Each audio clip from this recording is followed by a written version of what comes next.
ابتدائی طور پر جو ہے اچھی دوستی کے نام پر آغاز ہو کر اس کا نتیجہ ارتداد ہے. تو اس لیے اس کا حل کیا ہے؟ حضرت نے فرمایا علماء ہی کو اب سب کچھ کام کرنا ہے. علی میاں رحمۃ اللہ علیہ نے اپنے زندگی کے آخری شاگرد مولانا خالد بیگ ندوی ٹمکور والے اور مولانا الیاس بھٹکلی کو باضابطہ حکم کے درجے میں فرمایا کہ اب تک سب لوگ مدرسوں کا کام کرتے تھے، تم لوگ اسکول چلاؤ. تو مولانا الیاس بھٹکلی کو جو حضرت نے حکم کیا تو ماشاءاللہ میرے دوستوں میں سے میں جاتا رہتا ہوں بھٹکل بار بار، تو LKG سے شروع کر کے یونیورسٹی تک پہنچ گئے. وہ یونیورسٹی تک پہنچ گئے ماشاءاللہ. اور 147 شاخیں ہیں علی پبلک اسکول کی پورے ملک کے اندر. اسی طرح مولانا خالد بیگ ندوی بھی ہے. تو اس لیے اب اسکول بھی ہم ہی کو چلانا ہے، اور جو ہے اب جو ہے کالجز بھی ہم کو ہی چلانا ہے. اب کو ایجوکیشن کا متبادل اور جو ہے آلٹرنیٹ امت کی بچیوں کو ارتداد سے بچانے کے لیے صرف بچیوں کا 8ویں سے لے کر جو ہے گریجویشن تک کے کالجز مجھے اور آپ کو قائم کرنا ہے. اب تک میری دوستی آپ کی دوستی اور جو ہے صاحب ثروت لوگوں سے کچھ اور عنوان سے تھی، لیکن اب ان کا تعلق اور ان کی دوستی کا امت کے لیے فائدہ ہو کہ ہم ان کے مال کا مصرف ان کو بتائیں کہ ہمارے شہر کے اندر وداؤٹ کو ایجوکیشن 8th اسٹینڈرڈ سے لے کر گریجویشن تک بچیوں کا کیمپس ہو.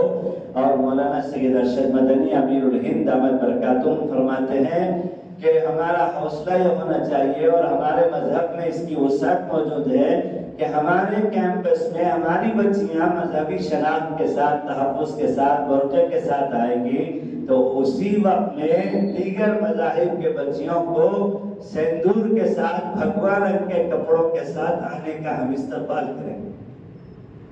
ہم کسی مذہب کے ساتھ چھیڑخانی نہیں کریں گے. اور ایجوکیشن فار آل کے آرٹیکل کے تحت کانسٹیٹیوشن آف انڈیا کے ہم ان بچیوں کا استقبال بھی اپنے کیمپس میں کریں گے. لیکن ہماری بچیوں کی حفاظت ہمارے ذمے ہے اور یہ سلسلہ بڑھتا جا رہا ہے. کسی کے گھر میں سیلاب آئے، کسی کے گھر میں آگ لگے تب اسے پتا چلتا ہے، سننے تک جو ہے اس کا احساس نہیں ہوتا. تو اس سے پہلے کہ آگ میرے گھر میں آئے، اس سے پہلے کہ پانی سیلاب کا ہمارے گھر میں محلے میں گھس جائے، اس سے پہلے ہم باڑ لگائیں گے اور تدبیر کریں گے. اپنے شہروں کے اندر اپنے شہر کے عمائدین کو لے کر بیٹھیں گے اور مشورے 1 سے 2، 2 سے 4 مشورے کے بعد اور جو ہے آپ اولین فرصت میں مولانا علی میاں فرماتے تھے، میں نے ہمارے مدراس میں کئی مرتبہ حضرت تشریف لائے، میں خادمانہ ساتھ رہا، تو حضرت کو یہ فکر تھی کہ کسی طرح سے ہر تعلقے میں اسکول کالج قائم ہو جائے اور ہر بستی میں پرائمری سیکشنز قائم ہو جائے. حضرت کو یہ جنون ہو گیا تھا آخری دنوں میں، ما تعبدون من بعدی قالوا نعبد الہک، یہ آیت کریمہ ہر بیان میں حضرت پڑھتے تھے. اس آیت کا جنون ہو گیا تھا حضرت کو، نئی نسل کی حفاظت کیسے ہوگی، نوجوانوں کی حفاظت کیسے ہوگی. تو حضرت علی میاں فرماتے تھے جلدی کرو جلدی کرو جلدی کرو، کہیں ایسا وقت نہ آئے کہ ہم ان سے پرمیشن مانگیں اور وہ ہم کو دھتکار دیں. وہ وقت آ گیا ہے. میں ابھی اس سال میں نے 11 جگہ پر اسکولیں قائم کری. پہلا سال پورا ہو رہا ہے اسکولز کا. چلکلورپیٹ میں، مانوی میں، پمنور میں اور جو ہے رائے دروگ میں کئی جگہوں میں اسکول شروع کرائی میں نے. تو اسکول میں اب تک یہ قانون تھا کہ LKG، UKG اور فرسٹ اسٹینڈرڈ کے لیے کوئی سرکاری کارروائی نہیں تھی. آپ سیدھے سے LKG، UKG اور فرسٹ اسٹینڈرڈ شروع کر دیجئے کسی کرائے کے مکان پر، اس کے لیے کوئی شرائط نہیں، کوئی قوانین نہیں. اور فرسٹ سیکنڈ اسٹینڈرڈ سے آپ کو کاغذی قانونی کارروائی کو پورا کرنا ہوگا. لیکن اس سال قانون آ چکا ہے کہ LKG سے شروع کرنے کے لیے بھی قوانین کو پورا کرنا ہوگا اور سرکاری شرائط کو پورا کرنا ہوگا. علی میاں جو کہتے تھے کہ ہر اگلا سال ہمارے لیے رکاوٹیں پیدا کرنے والا ہے، ہر اگلا سال ہمارے لیے اب سکڑ رہا ہے، کام کے لیے، خدمات کے لیے زمین سکڑ رہی ہے. تو اس لیے اب وہ قانون آ گیا کہ جب LKG سے ہی سرکار کی ساری شرائط کو پورا کرنا ہوگا کہ کلاس 20x20 ہو اور اسٹیئر کیس جو ہے 10 اسٹینڈرڈ کے بعد اوپر لے جانا ہے تو 2 طرح کا اسٹیئر کیس ہو، فائر سسٹم ہو اور جو ہے کیا کہتے ہیں صفائی کا نظام ہو، اس کے سرٹیفکیٹ ہو، اس کا سرٹیفکیٹ ہو، گراؤنڈ چاہیے، فلاں چاہیے، اتنے قوانین ہیں کہ بظاہر تو مشکل ہے۔ تو اس لیے جلدی کریں، ہم جو ہے بچیوں کے کالجز شروع کرنے کی فکر کریں۔ لڑکوں کا کالج تو کیسے بھی لڑکا پڑھ لے گا میرے حال، لیکن ہماری بچیوں کی حفاظت، ان کی عفت اور ان کی پاک دامنی اب خطرے میں ہے۔ کرناٹک میں حجاب پر پابندی آئی اور جو ہے ہزاروں بچیوں کے عفت و عصمت کے ساتھ کھلواڑ کا قانون وہاں پاس کیا گیا ہائی کورٹ کے ذریعے سے۔ تو اس لیے یہ سب حالات ہمارے سامنے ہیں، بڑی آسانی کے ساتھ، بغیر کسی دلائل کے، بغیر کسی جو ہے وہ کیا کہتے ہیں اس کے فوراً جیو پاس کر دیا جاتا ہے اور ملک میں محکموں میں ان جیو کو بھیج دیا جا رہا ہے۔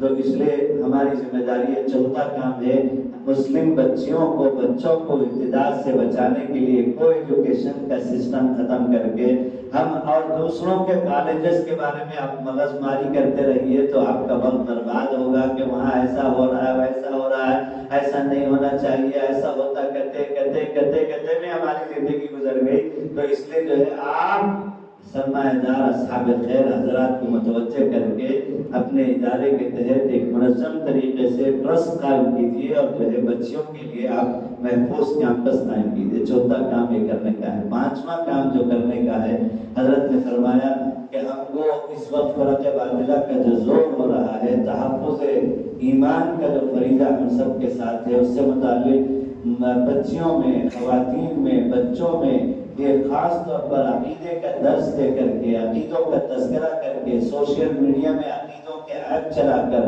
اور جو ہے بیداری پیدا کر دیں۔ چھوٹے چھوٹے بچوں کو کوئز کی شکل میں جو ہے حضرت مہدی، حضرت عیسیٰ کے بارے میں رٹا دیں۔ میرے شاگرد نے کتاب لکھی ہے، آندھرا میں ادھونی کے رہنے والے مولوی منہاج الدین نے، اور ماشاءاللہ بہترین کتاب بنائی ہے۔ 100 سوالات کے جواب میں عقیدے پر وہ سوال جواب ہے، وہ رٹا دیا جائے مکتب کے اندر۔ اس لیے فرق باطلہ سے بچانے کی ذمہ داری، فریضہ اور امت کی حفاظت۔ شاہدوئی کے پاس وفات سے 8 دن پہلے ممبئی میں فرنٹیج میں حاضر ہوا تھا۔ ابراہیم پیلس میں حضرت پر بہت سوگ طاری تھا۔ ڈاکٹروں نے جب اشارہ دیا تو پھر حضرت کو منتقل کیا گیا ہردوئی میں، اور 8 دن کے بعد حضرت دنیا سے تشریف لے گئے۔ اس وقت میں گیا تھا یہ عادت کے غرض سے، تو میرے شیخ ان کے استاذ تھے، تو اس نسبت کے لحاظ سے ان کے نواسے جو شاہ ہردوئی کے خلیفہ بھی ہوتے ہیں، حضرت حکیم کریم اللہ صاحب کے بڑے صاحبزادے علیم الحق بھائی جان نے جا کر اطلاع دی تو حضرت نے مجھے یاد فرمایا۔ میں گیا تو بہت ذوق اور کمزوری اور نقاہت کا عالم تھا۔ ظاہر بات ہے کہ 8 دن پہلے عارضہ بہت جو ہے زیادہ طاری تھا حضرت کے اوپر، تو حضرت نے گاؤں تکیے کے سہارے سے بیٹھنے کی شکل اختیار کری، پورے طور پر بیٹھ نہیں پائے، اور پھر حضرت کا جو مشن تھا نہیں عن المنکر کی اجتماعی محنت کی طرف متوجہ فرماتے تھے کہ امر بالمعروف کی اجتماعی محنت کی شکل مولانا الیاس صاحب سے اللہ نے علیہ الرحمہ سے دعوت و تبلیغ کی شکل میں کیا۔ تو ایسا ہو سکتا ہے کہ ایک شخص نمازی بھی ہے، روزہ دار بھی ہے، اور زکوٰۃ بھی ادا کرتا ہے، اور حج میں عمرے میں بھی جاتا ہے، اور سود خور بھی ہے، اور حرام مال سے عمرہ اور حج کرتا ہے۔ ایسا ہو سکتا ہے۔ اس لیے حضرت فرماتے تھے کہ عوامر کی اجتماعی محنت کے ساتھ ساتھ نہیں عن المنکر کی اجتماعی، اور اسی کے لیے حضرت تھانوی نے حضرت مولانا الیاس صاحب سے 10 سال پہلے تھانہ بون میں مجلس دعوت الحق کی بنیاد ڈالی تھی، اور مجلس دعوت الحق کی آبیاری اور نشت ثانیہ شاہ ہردوئی رحمۃ اللہ علیہ نے کیا۔ پوری دنیا میں مجلس دعوت الحق قائم ہے، اور اس کا خاص مقصد ہے احیاء سنن اور جو ہے اجتناب المعاصی کے لیے اجتماعی محنت ہے۔ اس کا خاص مقصد ہے اس مجلس کا، دعوت الحق کا۔ میں بھی اپنے علاقے میں دعوت الحق کا ناظم ہوں الحمدللہ۔ حضرت حکیم صاحب نے مجھے اپنے علاقے میں دعوت الحق کا ناظم بنایا ہے۔ میرے شیخ کی تربیت کا نتیجہ ہے کہ ہر شعبے سے میرا تعلق ہے۔ آخری پیغام یہی ہے، جو مجھے اور آپ کو کرنا ہے میں آپ کو بتانے والا ہوں، وہ یہ ہے کہ وہ آخر میں بتاؤں گا۔ تو پانچواں کام جو مجھے اور آپ کو کرنا ہے وہ فرقہ باطلہ کے بارے میں آپ کو سپاہی بن جانا ہے، چوکنا ہو جانا ہے، اور امت سے متعلق آپ کو باخبر رہنا ہے کہ آپ کے اطراف و اکناف میں کون سا باطل فرقہ۔ آج کوئی مبلغ آ کر اور جو ہے وہاں سے قادیانی مبلغ، شکیلی مبلغ آپ کی بستی میں پہنچ کر نوجوانوں کو ذہن سازی کرنے کا مسئلہ نہیں رہا ہے۔ اب تو میڈیا کی وجہ سے چلے اور 4 مہینے اور خانقاہوں سے جڑے ہوئے خاندان کے نوجوان بچے شکیلی ہو جا رہے ہیں میڈیا کی وجہ سے۔ ماں باپ تو سمجھ رہے ہیں کہ میں تو پرانا دعوت کے ساتھی ہوں اور میں تو پرانا فلاں بزرگ سے جڑا ہوا ہوں، لیکن ان کے گھر کا بچہ ابھی یہاں آ رہا تھا تو راستے میں میرے ایک ساتھی مولانا جنید جو گنٹور میں رہتے ہیں بہار کے، انہوں نے ایک بچی کو ڈینٹل ڈاکٹر بنایا، ایک بچی کو MBBS ڈاکٹر بنایا۔ وہ بہار سے دربھنگا سے آ کر یہاں بس کے گنٹور میں، اور مجھ سے اصلاحی تعلق بھی رکھتے ہیں۔ ان کا فون آیا، کہا کہ مفتی صاحب ایک بڑا حادثہ پیش آیا، میرا بچہ ڈگری کے بعد بنگلور میں جاب کے لیے گیا تو وہ جو ہے شکیلی فتنے میں چلا گیا ہے، اور جو ہے وہ میں بہت پریشان ہوں، میں کیا کروں، کوئی تدبیر بتائیے اور دعا دیجیے میرے بچے کے لیے۔ ہم میاں بیوی کو 2 دن ہو گئے سوئے ہوئے، ہم بہت پریشان ہوئے۔ تو اس لیے عالم کا بچہ بھی اب محفوظ نہیں ہے۔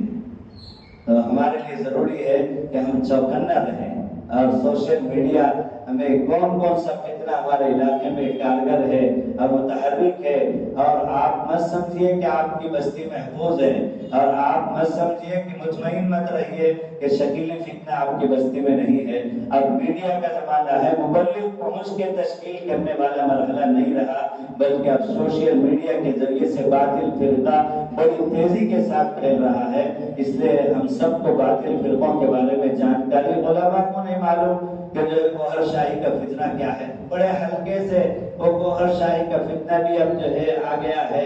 گوہر شاہی کا فتنہ انتہائی خطرناک فتنہ ہے، اور مجھے تو احساس یہ ہو رہا ہے کہ مسمرزم اور تسخیر والے عمل کے ساتھ یہ سب باطل فرقے توجہ کے نام پر جو ہے توجہ کے نام پر نوجوانوں کو کھینچ رہے ہیں۔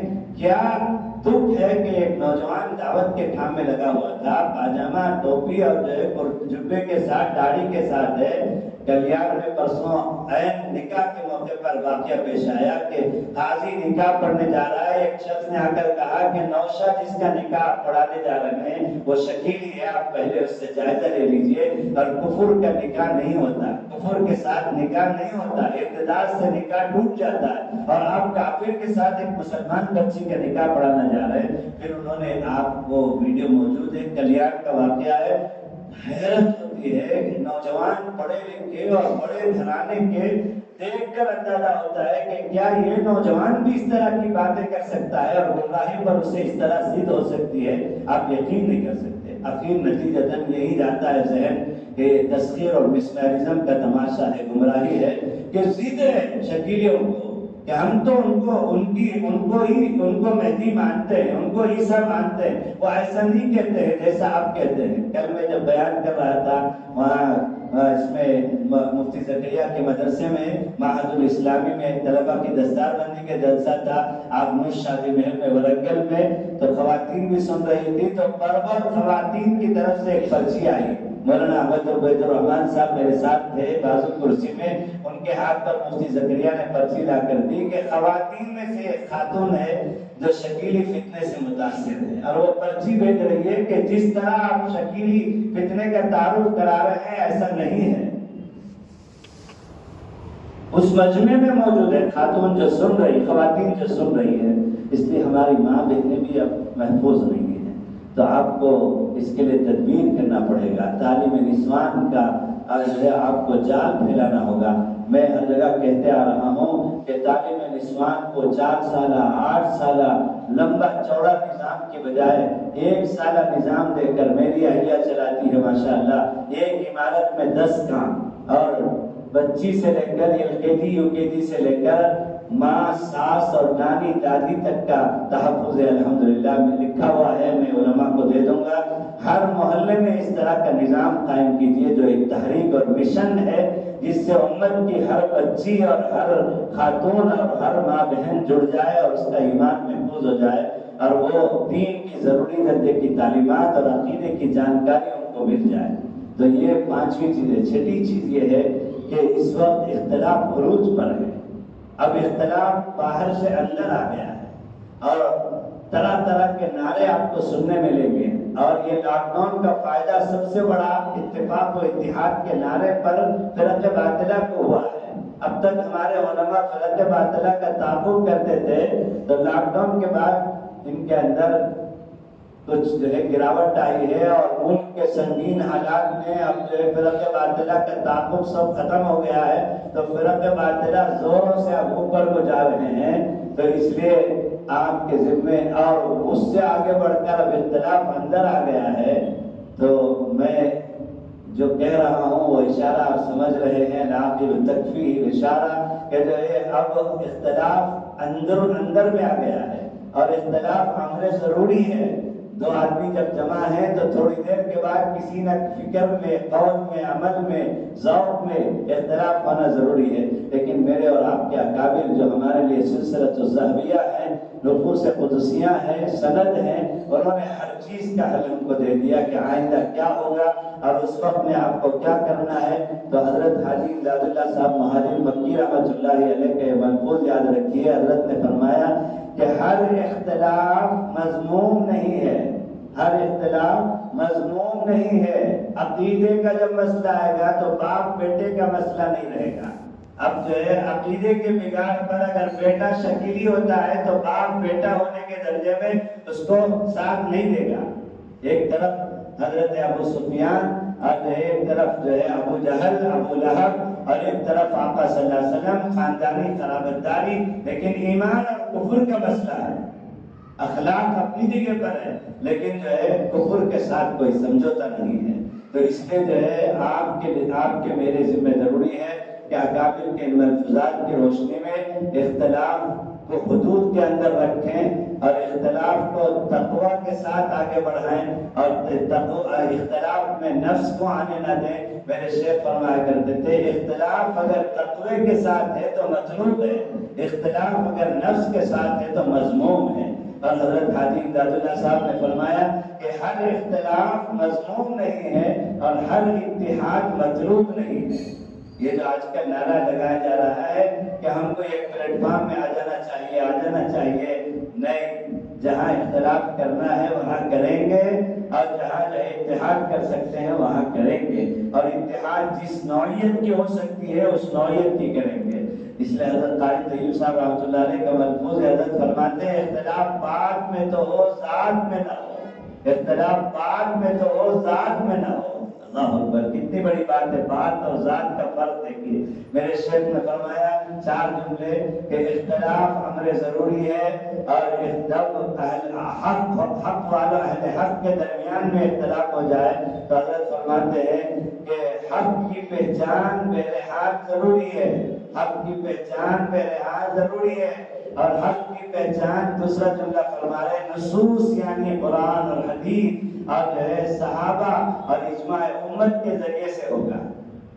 حق کی پہچان نصوص یعنی قرآن اور حدیث اور صحابہ کی زندگیوں سے اور اجماع امت کے ذریعے سے پہچان ہوگی۔ اور جس وقت جس رخ پہ آپ کو حق کا انشراح ہو جائے، حضرت فرماتے ہیں اب جب حق کی پہچان ہو جائے تو تسلط کے ساتھ حق پر جم جائیے، تسلط کے ساتھ بہرحال حق پر جم جائیے۔ لیکن آگے کا جملہ ہے جہاں ہم سب فیل ہو جاتے ہیں، یہاں تک تو ہم چلتے ہیں آگے 3 جملوں تک، لیکن 4تھے جملے میں ہم فیل ہو جاتے ہیں اور انتقام، حسد، غیبت میں مبتلا ہو جاتے ہیں۔ تو وہ جملہ حضرت فرمانے تو 4تھا جملہ مگر تسلط ہرگز نہیں چاہیے۔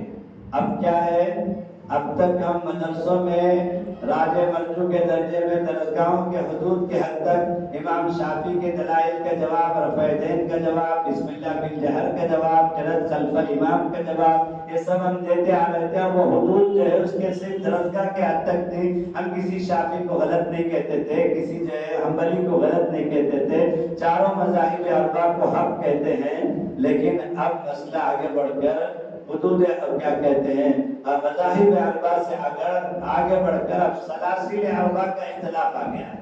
کیا اب جو سلوک میں ایک دوسرے کے مخالفت، ہر کسی کو دوسرے کا اعتراف نہیں ہے.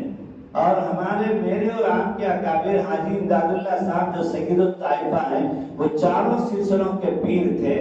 اور جو ہے وہ نقشبندی بھی تھے، وہ چشتی بھی تھے، وہ سہروردی بھی تھے، وہ قادری بھی تھے. لیکن کبھی انہوں نے کسی ایک طریقے پر جماعوں کے ساتھ دوسرے 3 طریقوں کی مخالفت نہیں کری. اور اب تو اتنے طرح طرح کے جملے سننے کو مل رہا ہے کہ ان کی انتہا ان کی ابتدا ہے، اور فلاں ہے فلاں ہے فلاں ہے. نعوذ باللہ من ذالک. کہاں لے جائیں گے ہم امت کو اگر ہم ہی اس طرح مذاہب اربع، سلاسل اربع اور حقوق کی شکلوں میں جو ہے ہم اختلاف میں رہیں گے تو جو ہے پھر امت کہاں جائے گی؟ تو اس لیے میرے دوستوں اپنے آپ کو اختلاف سے بچائیے. میرے شیخ کی زندگی زندہ مثال ہے حضرت مفتی محمود حسن صاحب گنگوئی رحمۃ اللہ علیہ کی. ان کے سامنے 2 اختلاف ہوئے، دارالعلوم دیوبند کا قضیہ پیش آیا، مظاہرالعلوم سہارنپور کا قضیہ پیش آیا. بالکل اپنے دامن کو پاک و صاف رکھا اور اپنے متعلقین، مریدین، متوسلین کی تربیت اسی روشنی میں کی. میرے شیخ حضرت تھانوی، حضرت مدنی اور حضرت خلیل احمد صاحب سہارنپوری جو اکابر حق کے سلوک کے 3 شاخیں بعد میں چل کر نکلی، ان سب کے جامع تھے. اور میرے شیخ چاروں سلاسل اربع کے جامع تھے. اور میرے شیخ دین کی حفاظت اور اشاعت کے تینوں شعبے، تعلیم، تبلیغ اور تزکیہ کے جامع تھے. اب جو ہے ایسا ہی امت کو ڈاکٹر چاہیے جو تینوں شعبوں میں اپنی عملی زندگی رکھتا ہو اور تینوں شعبوں میں امت کو معاون بناتا ہو اور تینوں شعبوں میں امت کی رہبری کرتا ہو. وہ دعوت میں بھی چلے، وہ خانقاہ میں بھی چلے، وہ جو ہے مدرسوں میں پڑھنے پڑھانے میں رہے. بتوفیق الہی آپ کسی ایک شعبے سے لگے ہوئے ہیں، مدرسے میں پڑھاتے ہیں تو آپ دعوت کے لیے معاون بنیے، آپ خانقاہ کے لیے معاون بنیے اور اپنے آپ کو بھی جو ہے آپ کسی بڑے سے جوڑے رہیے. اگر آپ خالی ہیں تو خطرے میں ہیں، خالی ہیں تو خطرے میں ہیں. ہر وقت ہم کو علمی لحاظ سے اپنے اساتذہ کا تعلق چاہیے اور سلوک کے لحاظ سے اپنے مشائخ کا تعلق چاہیے اور دعوت کے لحاظ سے دعوت کے بڑوں سے ہمارا تعلق چاہیے. حضرت شاہدوئی کے بارے میں حضرت حکیم صاحب جو ان کے جانشین ہیں، اس وقت اشرف المدارس کے دعوت الحق کے عالمی ناظم ہیں حضرت حکیم کلیم اللہ صاحب، جو دارالعلوم دیوبند کے شورا کے مستقل صدر ہیں، مظاہرالعلوم کی شورا کے مستقل صدر ہیں اور اکابرین ندوہ سے ان کا گہرا تعلق ہے. علمیہ کا عرصے تک انہوں نے علاج کیا، وہ طبیب بھی ہیں. میرا اصلاحی تعلق اس وقت حضرتی سے ہے. میں 5 مرتبہ علی گڑھ جاتا ہوں. حضرت احمد عبید الرحمان صاحب انہی کے خلیفہ ہیں. تو حضرت حکیم صاحب فرماتے ہیں کہ میرے خسر اور میرے شیخ حضرت شاہ ابرار الحق صاحب رحمۃ اللہ علیہ کو وفات سے 2 مہینے پہلے تھانہ بوت میں حضرت تھانوی نے بلایا اور پوچھا، پیٹ کے مرض سے حضرت تھانوی کا انتقال ہوا. وفات سے 2 مہینے کا وقت کتنا اہم ہوتا ہے. پوچھا ایک اتنا بڑا امت کا جو ہے سرمایہ دنیا سے اللہ کے حکم پر جو آخرت کی دنیا میں منتقل ہو رہا ہے، حضرت تھانوی علیہ الرحمہ کا احسان امت چکا نہیں سکتی. وہ مجدد الملت تھے. حکیم مولانا عبد الواجد دریابادی، سید سلیمان صاحب ندوی جیسے باز کو شکار کرنے والا شکاری اور حضرت تھانوی علیہ الرحمہ جب جا رہے تھے تو 2 مہینے پہلے انہوں نے حضرت شاہ ابرار الحق صاحب سے پوچھا، ادھر دیکھو مجھے سنو، تم بہت دیر سے ہنس رہے ہو. سب سے زیادہ مجمع میں یہ چھوٹی سی عمر کا ہے، مونچھ ہے اور داڑھی تو آ گئی ہے لیکن قد سے چھوٹا ہے، مستقل کھیل رہا ہے. کبھی ادھر ان کو کھلا رہا ہے، ان کو ان کا جبہ کھینچ رہا ہے، کبھی ادھر سے بات کر رہا ہے. میں دیکھ رہا ہوں مجھے خلل ہو رہا ہے. تم سامنے بیٹھ کر کے کیوں اس طرح سے کر رہے ہو؟ مدرسے میں پڑھتے ہو نا، مجلس کے آداب سے واقف نہیں ہوتی. تو حضرت تھانوی علیہ الرحمہ نے حضرت شاہ ابرار الحق صاحب سے پوچھا کہ ولی ابرار سلمہ ہوں، میں اگر مر جاؤں تو میرے بعد تم کس سے جڑو گے؟ تو عاشق تھے تو مرنے کا جملہ سن کر رونے لگے حضرت شاہدوئی کہ حضرت تھانوی چلے جائیں گے. تو حضرت حضرت تھانوی کے ہاں سیدھا معاملہ تھا، ٹرو فارورڈ تھے حضرت. تو حضرت نے فرمایا ولی ابرار مرنے کی بات پر رونے کی کیا ضرورت ہے؟ جب مر جاؤں تو تب رو لینا جدائی کے غم کی وجہ سے، لیکن مرنا تو یقینی چیز ہے، زندگی غیر یقینی ہے اور مرنا یقینی چیز ہے، موت یقینی چیز ہے۔ اس لیے یا تو میں پہلے مروں یا تو تم پہلے مرو۔ اگر میں مر جاؤں تو میں نے تم لوگوں پر جو محنت کی ہے اس کے بارے میں مطمئن جانا چاہتا ہوں، اس لیے مجھے بتاؤ جو ہے جاؤ زبان سے کہنے کی ہمت نہیں تو قلم اور کاغذ لے کر لکھ کر لا کر پیش کرو۔ شاہ ہردوئی گئے اور حکم کی تعمیل میں لکھا، حضرت والا کے حکم پر قلبی رجحان خواجہ عزیز الحسن مسروق علیہ الرحمن جو ڈپٹی کلکٹر تھے کراچی میں، کراچی سے آئے تھے تھانہ بون میں، حضرت کی صحبت میں رہ کر وہ مزہ لگا کہ یہیں سے ڈپٹی کلکٹر سے ریزگنیشن لکھ دیا، استعفیٰ لکھ دیا اور حضرت کے پاس زندگی بھر ہو کے رہ گئے۔ ان کا نام لکھا، خواجہ عزیز الحسن صاحب مسروق کی طرف میرا قلبی رجحان جاتا ہے۔ حضرت نے پرچی لے کر لکیر کھینچ کر جواب لکھا کہ حسن انتخاب پر دلی مبارکبادی پیش کرتا ہوں، حسن انتخاب پر دلی مبارکبادی پیش کرتا ہوں، اور وعدہ نبھایا کہ ادھر انتقال کے بعد ناش نہیں اٹھی حضرت حکیم الامت کی۔ حضرت خواجہ صاحب سے رجوع ہو گئے اور جو ہے خواجہ صاحب 2 سال زندہ رہے۔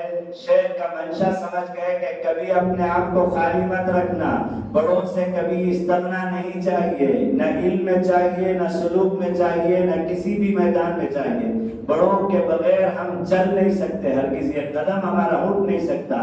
بڑوں کے بغیر اٹھنے والا قدم گمراہی کا ہے۔ اسی لیے حضرت حکیم صاحب 2 جملوں میں حضرت تھانوی کی نسبت ان کے ساتھ یہ فرماتے علماء کے لیے کہ نہ قلم بہکے نہ زبان بہکے، یہ 2 جملہ یاد رکھو، نہ قلم بہکے نہ زبان بہکے۔ عالم کا قلم اگر بہک گیا تو امت میں گمراہی اور فتنہ برپا ہو جائے گا، عالم کی زبان اگر بہک گئی تو امت میں فتنہ برپا ہو گیا۔ کتنے بڑے بڑے لوگ ہیں جن کا منظر ہمارے سامنے ہے، ان کا قلم بہکا ہوا ہے، ان کی زبانیں بہکی ہوئی ہیں، صحابہ کے شان میں گستاخی کر رہے ہیں، اور جو ہے لوگ سہمے ہوئے ہیں کہ ہمارا کیا ہوگا، میرا کیا ہوگا۔ ربنا لا تزغ قلوبنا بعد إذ هديتنا، اے اللہ گمراہی کے بعد ہدایت کے بعد گمراہی سے ہماری حفاظت فرما، ہدایت کے بعد گمراہی سے ہماری حفاظت فرما۔ کوئی گارنٹی نہیں ہے، العبرۃ بالخواتیم، تو اس لیے اپنے بڑوں سے جڑ کر رہیے، اختلاف سے اپنے آپ کو بچائیے، ایک دوسرے کے ساتھ معاون بنیے، معاند نہ بنیے۔ میرے شیخ کے جملے ہیں، میرے شیخ کے حضرت شاگرد ہیں بخاری شریف کے، ان کے جملے یہ میں آپ کو سنا رہا ہوں ملفوظات کہ معاون بنے معاند نہ بنے، رفیق بنے فریق نہ بنے، رفیق بنے فریق نہ بنے۔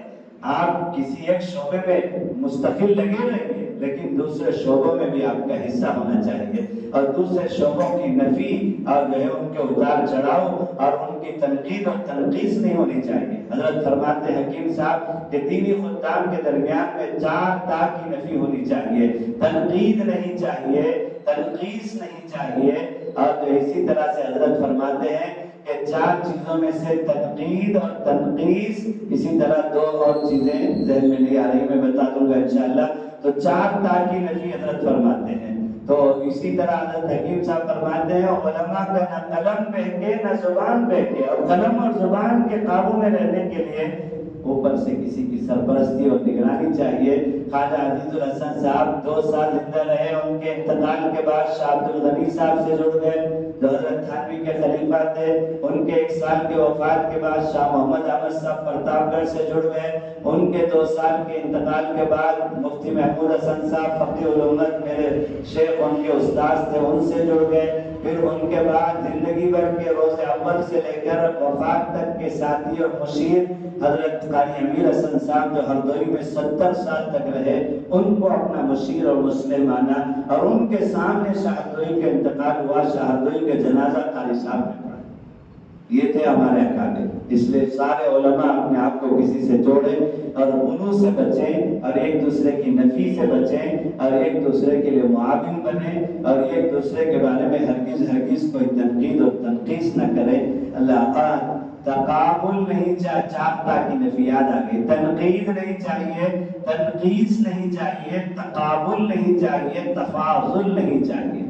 تقابل نہیں چاہیے، تفاضل نہیں چاہیے. میں نے حضرت حکیم صاحب سے کہا حضرت تقابل کا مطلب ہے تو سمجھ میں آ گیا کہ مقابلہ نہیں ہونا چاہیے، تفاضل کی تشریح فرمائیں، وضاحت فرمائیں. تو حضرت نے فرمایا بڑی زمین تقابل سے بھی زیادہ خطرناک تو تفاضل ہے. اور وہ کیسے؟ اس لیے کہ تقابل میں تو سامنے کی نفی ہے اور جو ہے اپنا اثبات ہے. ارے وہ کچھ نہیں کرتے، کام تو میں کرتا ہوں، یہ تقابل ہے. اور یہ بھی ایک جو ہے مذموم چیز ہے، نہیں چاہیے. لیکن تفاضل کا مطلب یہ ہے کہ وہ اور خطرناک ہے، شوگر کوٹڈ پائزن ہے. شوگر کوٹڈ پائزن ہے. فرمایا کہ وہ تفاضل کا مطلب یہ ہے ہاں وہ بھی کرتے ہیں لیکن کام تو میں کرتا ہوں، کام تو ایسا کرنا چاہیے. ہاں وہ بھی کرتے ہیں، حقارت کے ساتھ ان کا اثبات بھی ہے، نفی نہیں ہے، لیکن اس کے ساتھ ساتھ اپنی بڑھوتری، اپنا وجود اور اپنا تفوق اور اپنا جو ہے وہ انگوٹا. تو اس لیے تفاضل نہیں چاہیے، تقابل نہیں چاہیے، تنقید نہیں چاہیے، تنقیص نہیں چاہیے. یہ جملے یاد رکھو. اور جو ہے قلم نہ پھینک کے، اور جو ہے کیا کہتے ہیں زبان نہ پھینک کے. اور معاون بننا ہے، معاند نہیں بننا ہے، رفیق بننا ہے، فریق نہیں بننا ہے. اور اختلاف کو تقویٰ کے ساتھ رہنے دینا ہے. اور جو اختلاف میں نفس کا دخل نہیں ہونا چاہیے. اختلاف بات میں تو ہو، ذات میں نہ ہو. اور ایک دوسرے کی خدمات کا تذکرہ کریں، ایک دوسرے کی خدمات کا اعتراف کریں. قطع رحمی اتنا بڑا گناہ ہے کہ اگر قطع رحمی کو ختم کرنے کے لیے، صلہ رحمی پہ بدلنے کے لیے تھوڑی دیر کے لیے شریعت میں جھوٹ بولنے کی بھی اجازت ہے. آپ علماء ہیں، جانتے ہیں کہ ان کے بارے میں جا کر ان کے پاس جو ہے جھوٹ بولنے اور نفی کرنے کہ جیسا آپ کو پہنچایا گیا ہے وہ سب غلط ہے، بالکل میں گارنٹی دیتا ہوں ایسا نہیں ہے، وہ بالکل بہت اچھے ہیں، آپ کی بہت تعریف کرتے ہیں. اس طرح سے کہہ کر کسی طرح سے جڑا دیجیے تو شرعاً جائز ہے، شرعاً جائز ہے. تو اس لیے میرے دوستوں آج اختلاف کو حدود میں رہنے دیجیے. ہرگز فریق مت بنیے. اس وقت اختلاف زوروں پر ہے، اختلاف زوروں پر ہے. اور اختلاف کی نحوست کی وجہ سے امت بہت پریشان حال ہے. امت جو ہے 104 درجے کی ڈگری کے بخار کے مریض کی طرح سے ہے. اس کی بڑبڑاہٹ اور گالی گلوچ اور تھپڑ کے باوجود بھی میں اور آپ ڈاکٹر ہیں، طبیب ہیں، تو ان کا علاج کرنا ہمارے لیے ضروری ہے. آپ امت سے متاثر ہو کر، امت کی شکایتوں سے متاثر ہو کر کام مت چھوڑیے. آپ کو کام کرتے رہنا ہے، اب ان کی گالیاں سنتے رہنا ہے اور اپنی عملی زندگی جو ہے بزرگوں کی رہبری میں آپ کو بنانا ہے. چلتے رہیں گے انشاءاللہ تو اللہ تعالیٰ استقامت فی الدین اور حسن خاتمہ کی دولت سے نوازے گا. اللہ تعالیٰ مجھے اور آپ کو توفیق عطا فرمائے. ہمارے بڑوں کے سامنے لب گشائی کی میں معافی بھی چاہتا ہوں. اور جو ہے بس بزرگوں کی امانت ہے. میں نے بتایا کہ میرے کوئی داعی نہیں ہے. حضرت مولانا کے مدرسے کا جلسہ ہونے والا ہے، بہت بڑے بڑے اکابر آنے والے ہیں. مولانا نے اہتمام سے بلایا ہے 2 دن کے بعد. تو میں تو خود ہی کہا تھا مولانا آج ہے ہمارے مفتی عبدالرزاق صاحب سے اور حضرت مولانا سے جو ہے مولانا سے کہ بھائی میں آ رہا ہوں، 2 دن کے لیے آ رہا ہوں. اور یہاں پہنچنے کے بعد نظام میں میرے شیخ کی طرف سے جو امانت ہے اس کا ایک حصہ رہ گیا تھا مجلس ذکر کا. تو میں نے کہا کہ اس کا بھی آپ جو ہے انتظام کریں. کل فجر کے بعد انشاءاللہ جہاں آج رات میں عشاء میں بیان ہے وہاں فجر کے بعد ذکر کی مجلس بھی ہوگی. اب مجالس ذکر کو لے کر ایک ہنگامہ ہے اور جو ہے مجالس ذکر کو لے کر ایک شعبدہ بازی اور ڈرامہ ہو رہا ہے طرح طرح کا. اور جو ہے اس لیے اس کا صحیح رخ دینا بھی ہماری ذمہ داری ہے. ہمارے اکابر نے ہر میدان میں ہر قدم پر ہم کو جو ہے رہبری کی ہے اور صحیح طریقہ کار بتایا ہے. امت کو اس کی رہبری کرنا میری آپ کی ذمہ داری ہے انشاءاللہ تعالی. بہت خوشی ہوئی مجھے آپ کے درمیان میں حاضر ہو کر اور آپ حضرات اپنا قیمتی وقت فارغ کر کے یہاں تشریف لائے.